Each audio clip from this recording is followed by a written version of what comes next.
Y ahora les ofrecemos este vídeo gracias a... Convertimos tu trading en una experiencia gourmet.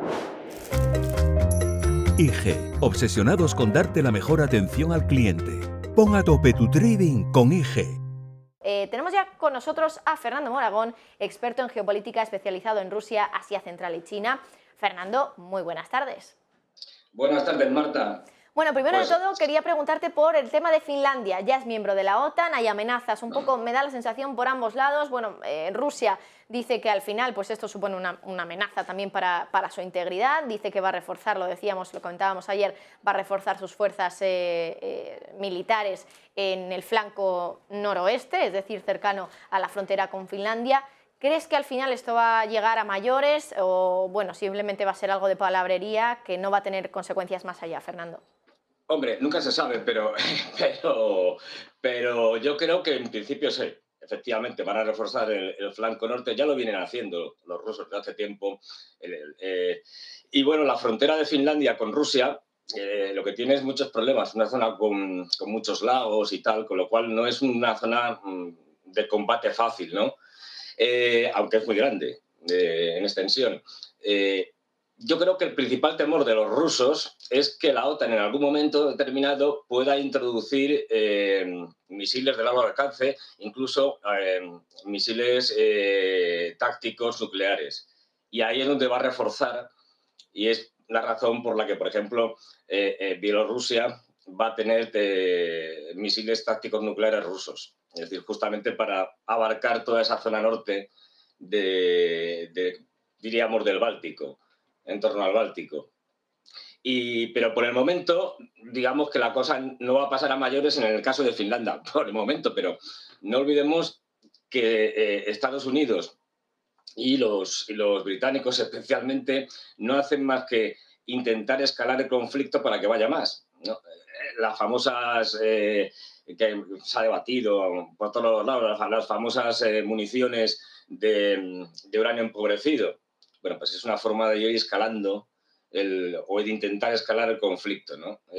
Puesto que tendrían unas consecuencias radiológicas no muy graves, pero sí lo suficientemente sustanciales, como se vio en la guerra de Yugoslavia, bueno, en la guerra de Kosovo en concreto, porque hubo varias, o como se vio a partir de 2003 en Irak, tienen consecuencias para tanto los soldados que las utilizan como las poblaciones en donde te cae la munición.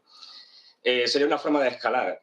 ¿Y qué es lo que quieren los británicos, fundamentalmente, ¿no? No olvidemos que aquí no hay unidad dentro de Occidente ni dentro de la OTAN. Hay diferentes posturas y aunque se muestre una relativa unanimidad en las declaraciones y demás, pero luego en la práctica, bueno, hay divisiones que son a veces muy abiertas, como en el caso de Hungría. Es decir, Hungría directamente dice que no, desde el principio dijo que no iba a mandar armamento a Ucrania y no lo ha hecho. Bueno, constantemente está criticando y diciendo que esto es una locura, que vamos al desastre.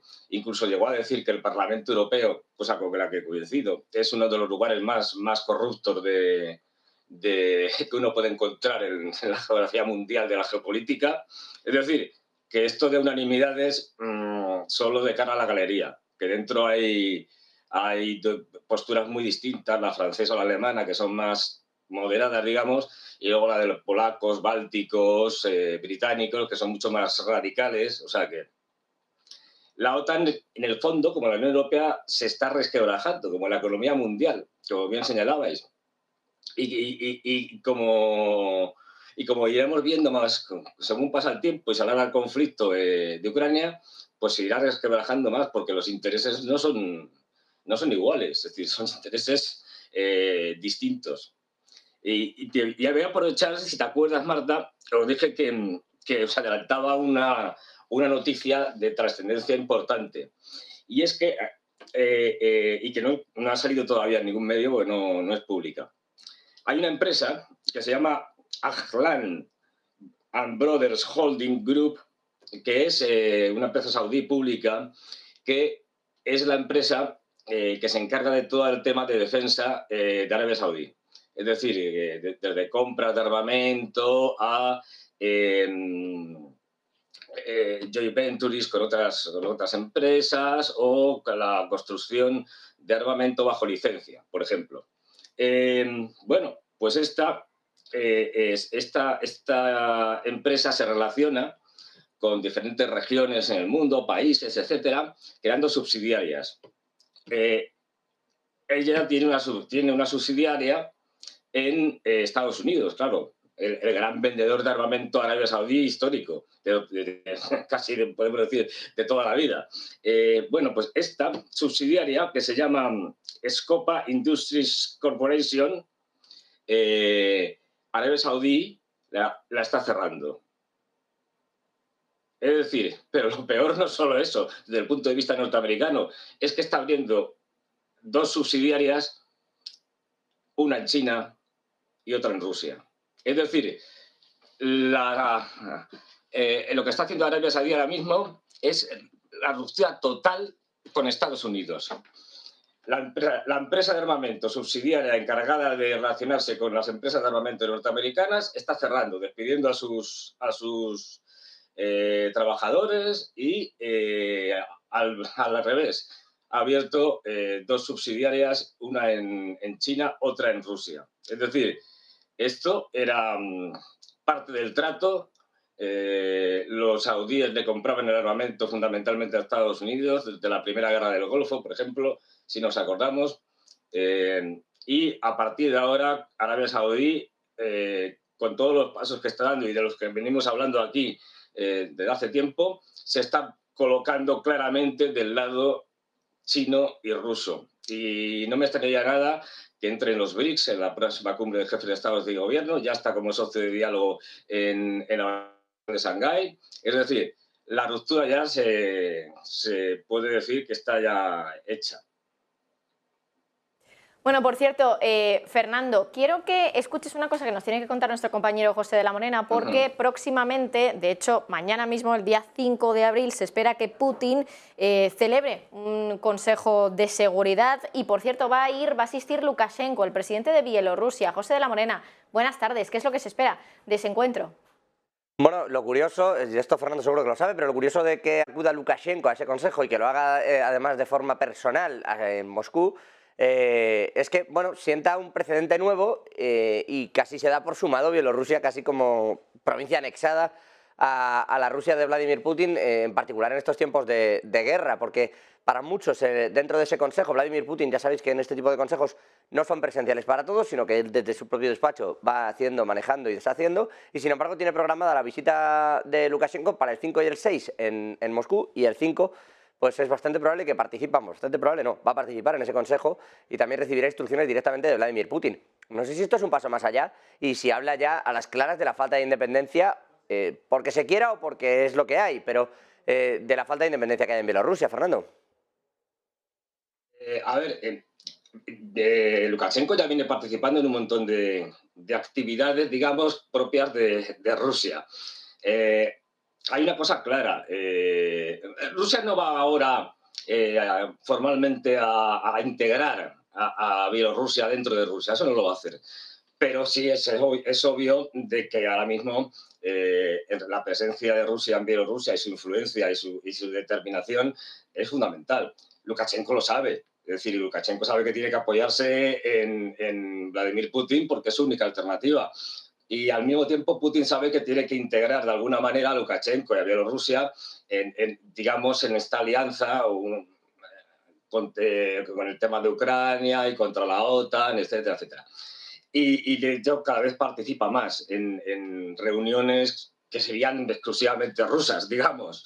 Así que yo creo que sí, es un paso más en este proceso. No olvidemos que hay un tratado de la Unión en el cual más o menos se dice que se terminará habiendo una unión entre Bielorrusia y Rusia. Este tratado se firmó hace mucho, pero bueno, estaba en stand-by durante mucho tiempo.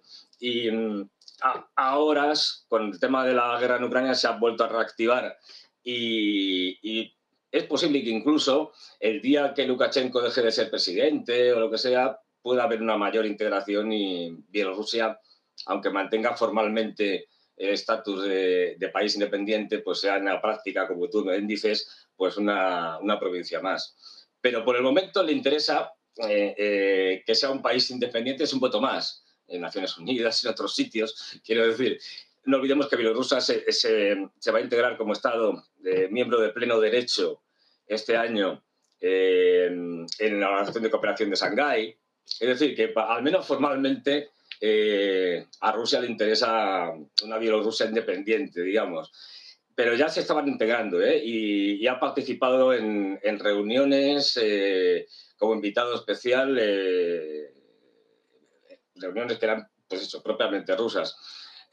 Ahora lo que tenemos es cada vez más digamos, un cierto conglomerado, por llamarlo de alguna manera, de países que están más o menos relacionados estrechamente, aunque cada uno pueda tener sus intereses y tal, y que se oponen frontalmente a la política de Estados Unidos.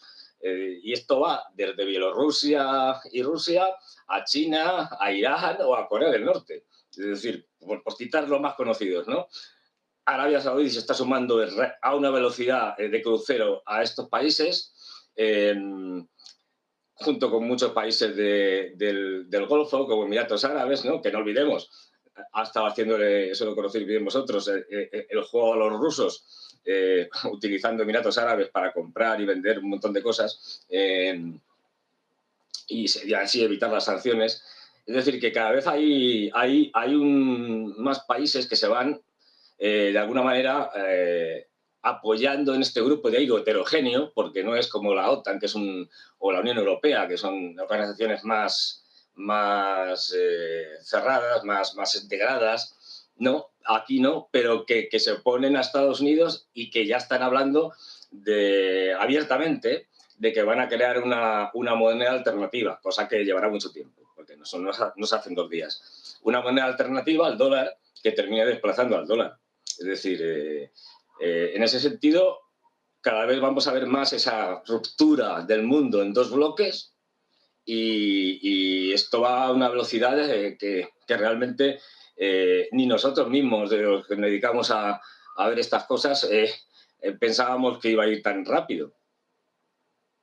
Bueno, Fernando, por cierto, ahora estamos viendo ya la ceremonia para la entrada de Finlandia en la OTAN. Vamos a ver si podemos ver la imagen que nos llega en directo, porque me parece que ya van a alzar la bandera de Finlandia en esa reunión de ministros de Exteriores en la OTAN. Bueno, ahí lo tenemos para que lo vean ustedes en directo. Imágenes que nos llegan directamente desde Bruselas. Ahí lo tienen, alzando la bandera de Finlandia en un día, como les contábamos, donde bueno, pues el país ha sido ya reconocido oficialmente como miembro de pleno derecho de la Alianza Atlántica y donde, bueno, Stoltenberg, el secretario general de la OTAN, ha advertido, entre otras cosas, de que, claro, al ser miembro, pues ya aplicaría ese famoso artículo 5 en el caso de que, bueno, pues Finlandia, como miembro de la OTAN, sufriera un ataque por parte de un país externo a la OTAN.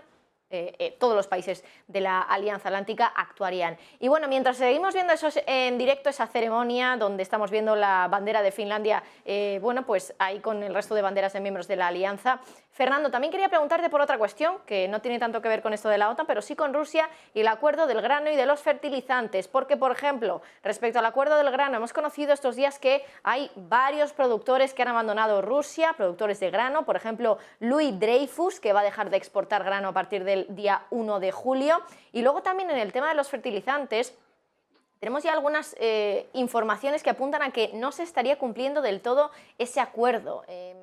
¿Qué información tienes al respecto de lo que está pasando en el acuerdo del grano y también en el acuerdo de fertilizantes? Bueno, decir simplemente con el tema de Finlandia y la OTAN, es decir, que podemos decir sin temor a equivocarnos de que Finlandia, ingresando en la OTAN, ha hecho la mayor estupidez geopolítica, por lo menos en los últimos 2 siglos.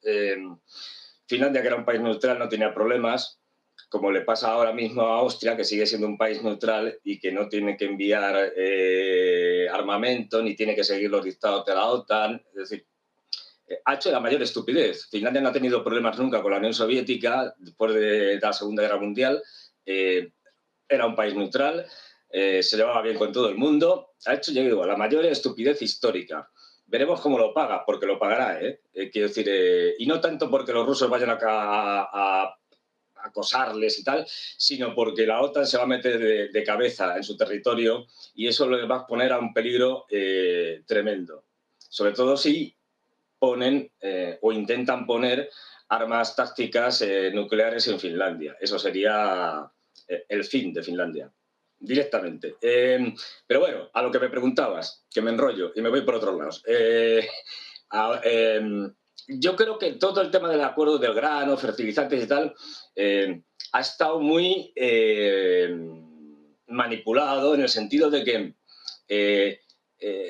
se intentaba, acordaros, todo esto, lo que se decía desde el principio era, no, es que el tercer mundo va a pasar un hambre tremendo, los países pobres que se quedan sin granos, sin fertilizantes y tal, unas hambrunas horribles y tal. Luego, al final, lo que se ha visto es que, sobre todo el grano, también en buena medida los fertilizantes, iba a Europa, fundamentalmente. A África no ha llegado nada. Es decir, ha llegado 4 cosas, es decir, 4 sacos de grano. Es decir, al final lo que era una manera, más o menos encubierta, de que Ucrania pudiera suministrar granos a la Unión Europea, a los europeos.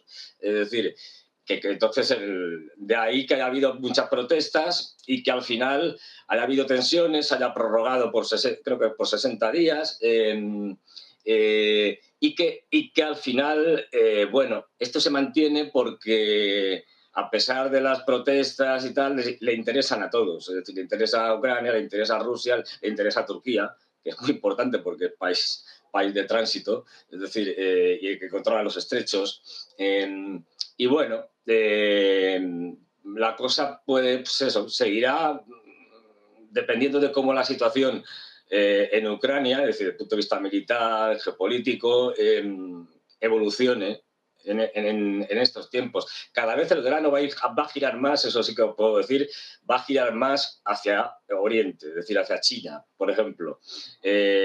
Como sabéis, China es un país que, debido a la magnitud tremenda de esos 1.400 millones, aunque tiene mucho de todo en general, pero necesita más.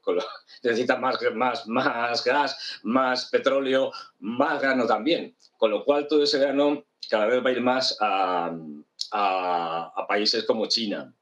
Y no olvidemos que al final este desacoplamiento que se está viendo entre Occidente y el resto del mundo va a hacer que en determinados momentos el grano deje de circular, aunque sea indirectamente, hacia Occidente, con lo cual nos tendremos que buscar otras fuentes, en el caso de Europa, porque Estados Unidos no tiene ese problema, nos tendremos que buscar otras fuentes de suministro de grano. Es decir, que no nos damos cuenta de que nos estamos poniendo nos hemos puesto las autosanciones más absurdas y terribles de la historia de Europa, es decir, y ahora encima la señora von der Leyen ya está preparando para que nos pongamos las autosanciones que terminarán de destruir a Europa contra China. Pues ya, esto nos hemos aficionado a autosancionarnos, una cosa que no se entiende, y ya está preparando el terreno después de un discurso que hizo el otro día bastante terrible contra los chinos, y eso que por otro lado estamos mandando en peregrinación desde que fue Pedro Sánchez a un montón de políticos europeos y tal allí a hablar con Xi Jinping. Los chinos alucinan, ya te lo digo yo, con los europeos, que querrían que tuvieran una independencia estratégica, pero que saben que no la van a tener por lo menos en mucho tiempo. Y las autosanciones contra China, esas liquidarán a Europa, nuestro principal socio comercial. Ya digo, el grano girará hacia Asia, no sé si dentro de 2 meses, de 5, a finales de este año, pero irá girando y nos quedaremos sin grano. Bueno, pues Fernando Moragón, experto en geopolítica, Bien. nos quedamos sin tiempo. Muchísimas gracias por estar con nosotros. Un placer, como siempre, hablar contigo y comentar todos estos temas en directo, porque bueno, ya sabes que al final esa ceremonia de alzar la bandera ha sido justo en ese momento. Así que gracias por estar con nosotros entonces, Fernando. Gracias a ti, Marta. Como siempre, un placer.